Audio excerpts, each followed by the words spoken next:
వచ్చింది ఎప్పుడు, అసలు నువ్వు కూర్చున్నది ఎప్పుడు, అసలు నువ్వు ఆరాధించింది ఎప్పుడు, నువ్వెప్పుడు మనసారా దేవుడి మందిరంలో కూర్చొని అయ్యా నా సమస్య తీర్చు, అయ్యా నా బాధ ఇది, నా కష్టం ఇది, నా సమస్య ఇది, నాకున్న రోగం ఇది, నాకున్న అప్పులు ఇయ్యి, నాకున్న బాధలు ఇయ్యి, అయ్యా ఈ తీర్చాయి అని చెప్పి ఎప్పుడు నువ్వు కన్నీళ్ళు ఏ రోజునన్నా నువ్వు విడిచావా దేవుడి సన్నిధి?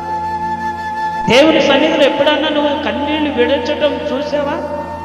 ఎడవవు, తీరిపోవాలి, మన అప్పులు తీరిపోవాలి. దేవుని మందిరంలోనికి రాకూడదు, మన అప్పులు తీరిపోవాలి. దేవుని మందిరంలోనికి రాకూడదు, మన వ్యాధులు తీరిపోవాలి.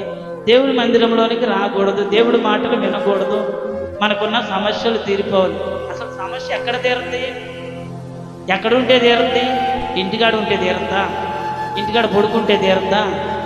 దేవుడి సన్నిధిలోనికి వస్తే దేవుడు మాట్లాడతాడు. నీకు ఏ సమస్య ఉందో, ఏ బలహీనత ఉందో, ఏ వ్యాధి ఉందో దాన్ని బట్టి దేవుడు మాట్లాడతాడు ఇక్కడ.